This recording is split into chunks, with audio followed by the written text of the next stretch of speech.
श्री स्वामी समर्थ. तुमचं लग्न ठरण्यामध्ये काही ना काहीतरी अडचणी येत असतील किंवा तुम्हाला मनासारखा जोडीदारच मिळत नसेल. खूप सारी स्थळं येतात आहेत, परंतु एखादं स्थळ आवडलं तर त्याच्याकडून नेमका होकार येत नाही. अशा वेळी मी तुम्हाला एक साधा सोपा पण एक महा उपाय सांगणार आहे.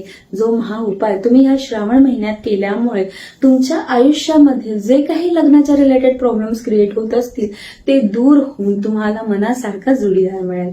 तुम्हाला ह्या श्रावण महिन्यातील सोमवारी शिवजींवरती गंगा जलाने अभिषेक करायचा आहे किंवा तुम्ही चंदनाचं अत्तर देखील शिवजींवरती अभिषेकामध्ये यूज करू शकता. हे केल्यामुळे तुमच्या आयुष्यामध्ये जे काही लग्नाच्या रिलेटेड प्रॉब्लेम्स क्रिएट होत असतील ते दूर होऊन तुम्हाला मनासारखा जोडीदार मिळेल. हा उपाय तुम्ही नक्की करून बघा आणि कमेंटमध्ये श्री स्वामी समर्थ याला विसरू नका. जर तुम्हाला तुमची पत्रिका मला दाखवून घ्यायची असेल तर खाली दिलेल्या कॉन्टॅक्ट नंबरवरती तुम्ही मला कॉल करून तुमची अपॉइंटमेंट नक्की बुक करू शकता. श्री स्वामी समर्थ.